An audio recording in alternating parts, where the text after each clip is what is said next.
Good morning friend, welcome to my channel Richa कहानी संग्रह। आज की कहानी बेटी का बाप।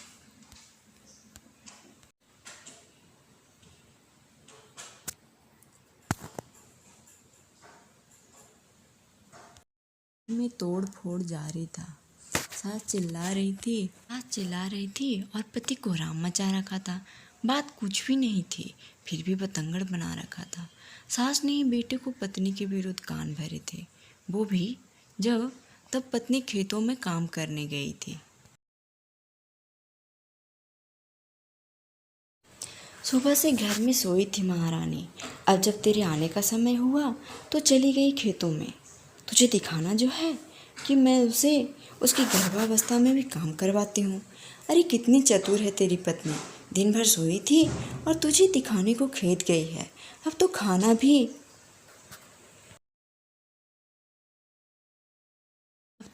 भी मुझे ही बनाना पड़ेगा। एक तो दिन भर खेतों में जी तोड़कर काम करके आओ, फिर घर में आकर रसोई भी करो। ऊपर से ये ढलती उम्र, अब ना हो पाता इतना सारा काम। देख तू, बहू को कुछ मत कहना। आजकल की बहुएं ऐसे ही होती हैं बेटा। हम उसके साथ ही पूरा जीवन गुजारना है। वो चाहे बहू को सुख दे या ना दे, आखिर कल की मालकिन वही है इस घर की।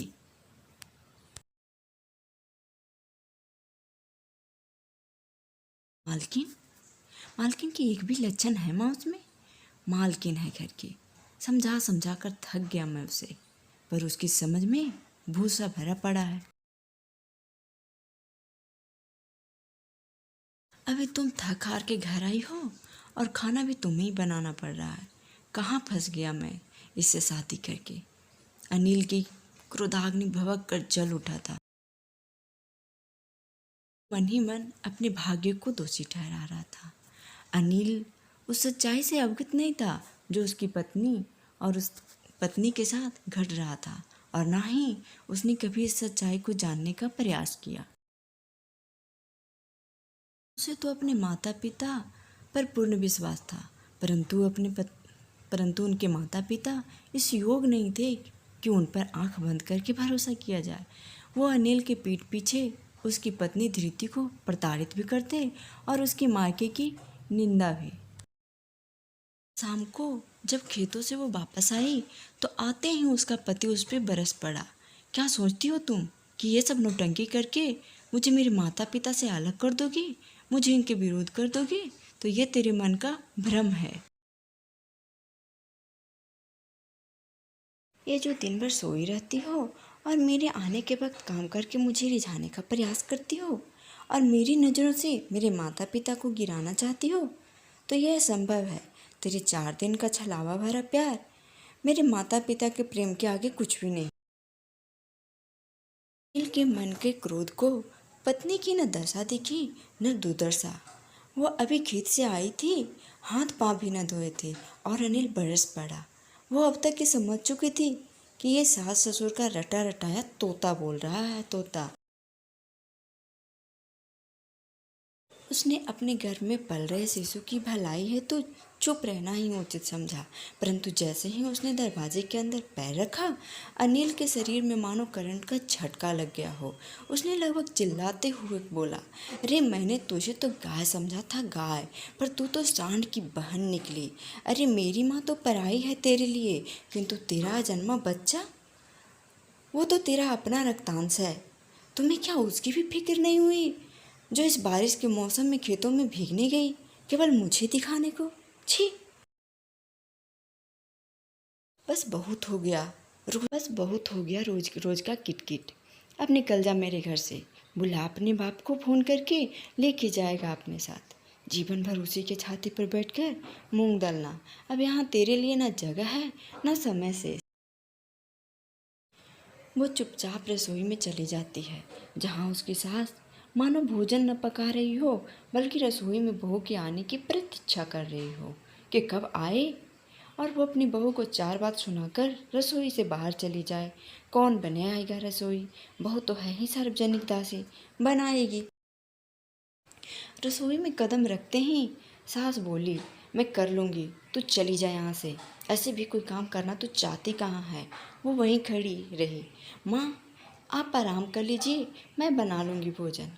देख, अगर तू नहीं गई ना तो मैं रसोई से चली जाऊँगी, क्योंकि मैं तेरा रोना धोना सुनने के लिए यहाँ नहीं रुकने वाली। सास को तो रसोई से भागने का बहाना मिला। बाहर बरामदे में अनिल अपनी पत्नी का सामान निकाल निकाल कर पटक रहा था। माँ ने देखा तो पूछा, ये क्या बेटा, बहू का सामान फेंक रहे हो? अब ये यहाँ नहीं रह सकती। अगर ये हमें परेशान करती तो उतना चल जाता, पर माँ, इसे तो अपने बच्चे की भी फिक्र नहीं है। मेरे बच्चे को अगर कुछ हुआ तो मैं इसे जीवित नहीं छोड़ूंगा। इसके लिए इसके बाप को बुलाया हूँ, अपने साथ लेकर जाए। जब मेरा बच्चा जन्म ले लेगा तो उसे ले आऊँगा, पर ये अपने बाप के पास ही रहेगी। इसे तो हम लोग पसंद नहीं है ना माँ। सास ने कहा, कौन जाने बच्चा किसका है, तेरा है भी या नहीं। माँ, अनिल ने जोर देकर बोला, ऐसा ना बोलो, वो ऐसी औरत नहीं है, बच्चा तो मेरा ही है।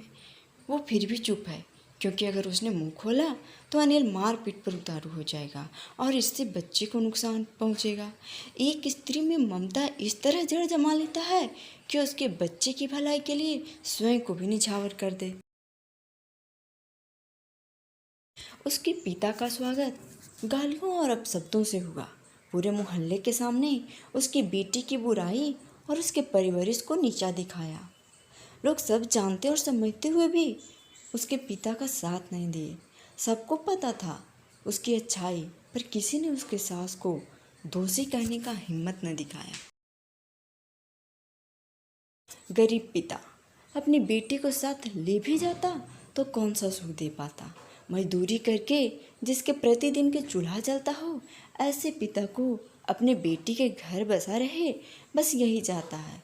समधी के पैर पकड़कर उसने सबके सामने अपनी निर्दोष बेटी की गलतियों का माफ़ी मांगता है और आगे से ऐसी गलती ना होगी ये विश्वास दिलाता है।